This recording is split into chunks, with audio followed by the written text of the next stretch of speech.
Survivor came out of nowhere. It's going to be on the CBS schedule, which was suffering badly at the time. CBS This Morning was not doing well either.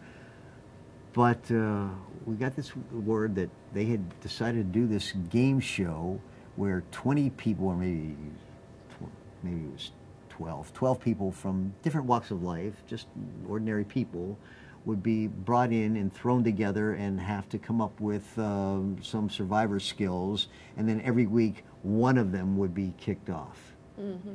And I remember thinking, who cares?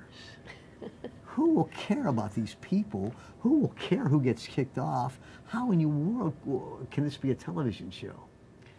Well, because it was a CBS show and because we were suffering too. We were the only show that agreed that the person kicked off could appear on the show the next day.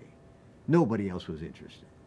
And I certainly wasn't either. But because we had to show clips and because we'd be interviewing this person, I had to watch the show. Well, about 3 weeks in, I got hooked. I thought, this is pretty cool. It's really the dynamics of human interaction, and it's a little society that grows and folds and cheats on each other, and they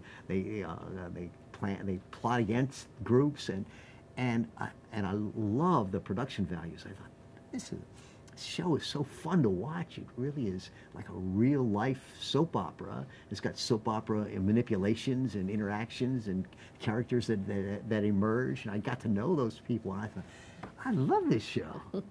Well, they picked the winner, and almost overnight they said, well, wait a minute, this show is turned into a hit. Let's do a full-scale primetime reunion where we'll have them all on to talk about what it was like.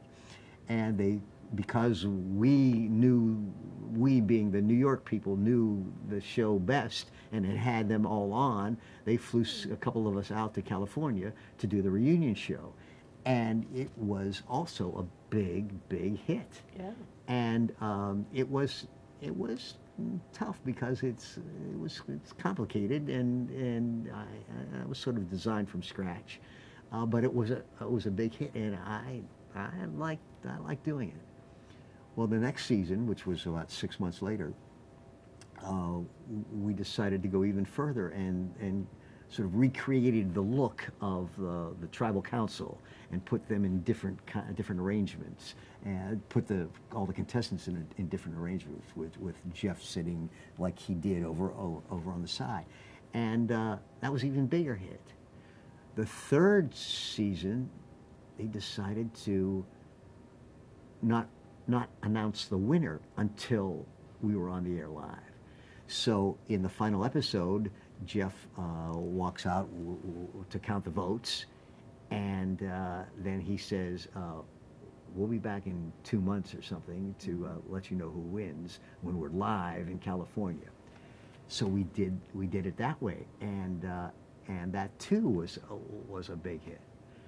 Well, the next one, they decided to actually recreate and stage the closing moments in a way to fool the audience, so that Jeff walks out and he walks back in, but now we're in the studio, and the home audience, we tried very hard to make sure the studio audience didn't know, thinking they were still in the Philippines or wherever the show was.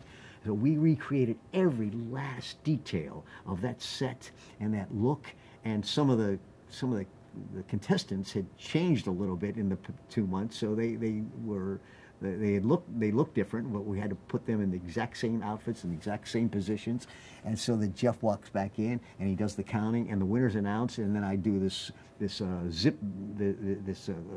snap zoom to zoom back and show that whoa, wait a minute, we're not in the Philippines, we're in the studio in California, and there's a giant audience here in the foreground, and that was super cool. Wow, yeah. The next one we did in Central Park. It was after 9/11, I think. It was sort of a tribute to New York that we did it. We did it in Central Park, and it was a similar structure. We didn't try to fool anybody, but all of those experiences were just big, massive live shows. completely different from the way that they do the show in the field, which is clearly an edited show and done well. But the live finales were just big time show business. I love doing those.